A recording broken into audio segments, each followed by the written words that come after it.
Ką? Dabar negaliu atskleisti, ką nusprendėm, ką rytoj pamatysit, ką nusprendėm varžybų eigoje.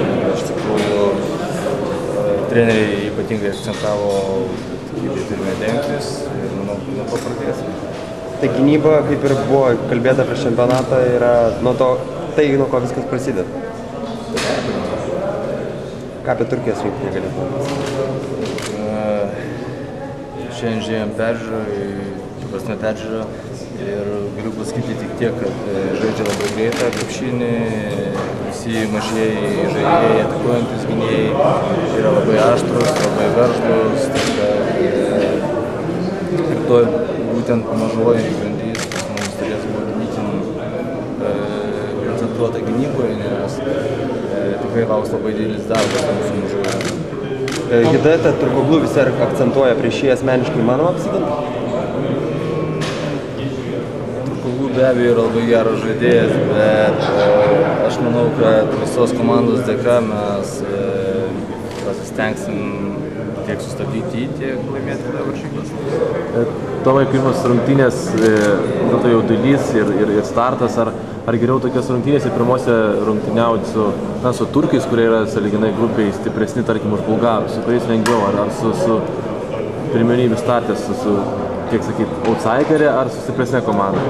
Man asmeniškai tai nėra jokio skirtumo, su kom žais pirmas varžybas. Aš pasikartosiu, kad anksčiau esu sakęs, kad šitam čempionate kažkokio tai aiškaus favorito tai nėra.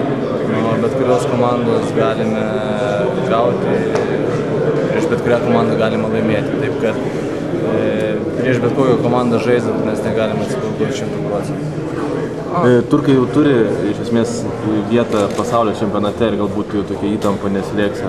Ar taip gali būti jiem privalumas? Nežinau, sunku pasakyti. Galbūt, bet aš manau, kad jie atvažiavo nesužaisti tų varžybų, o tikrai irgi, aš manau, kaip ir kiekviena komanda pretenduoja ir svajoja į medalius, taip manau, kad Turkijos rinktinė lygiai taip pat. Grįžo Mažutis, grįžo Kalnietis, ar apie paties vaidmenį su treneriu kalbėjot? Ne, nieko nekalbėjau, viskas spręsis ir tavo varžybas. Žodžiu, pasirengęs bet kuriam. Aš darau tai, ką liepia treneris, kiek išleidžia tiek žaidžius, tiek stengiuosi padėti komandai, tiek būti naudingas jai, kaip viskas bus ir to. Nejaučiat? Pamatysime tai, kad dar nesai pamatę mūsų rinktinės žaidimės kontrolės, tai kažkokius surprizų aš Palaukit ir tu. Bet bus kažkas? Negaliu pasakyti. Tomai, pamatysiu. Ar jaučiat sportinį pyktį dėl pralaimėjimo turkam pasaulio čempionate prieš 3 metus?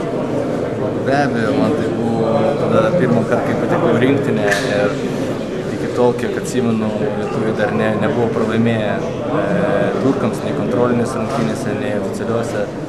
Taip kad man tie asmeniškai pralaimėjimai kaip ir buvo skaudžiausi. Man asmeniškai bus geras revanšas.